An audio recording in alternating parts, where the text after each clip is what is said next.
તમારે સૌરાષ્ટ્રમાં ધુવાન આવું બધું હોય, અમારે ઉત્તર ગુજરાતમાં સર દેવી દેવતાઓને મનાવવા હોય ને તો રેગડી ગાવે છે. જયારે રેગડી ની વાત થતી હોય ત્યારે અમારી બાજુ ગમન ભુવાજી ને ઘણા ભુવાજી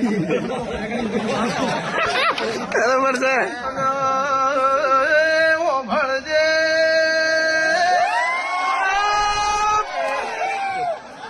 માહો ભળજે આજ સુરત ચોકીમાં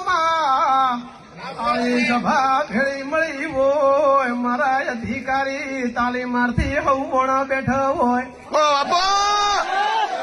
સંદાળ વાત કરવી હોય દેવી હો ભળને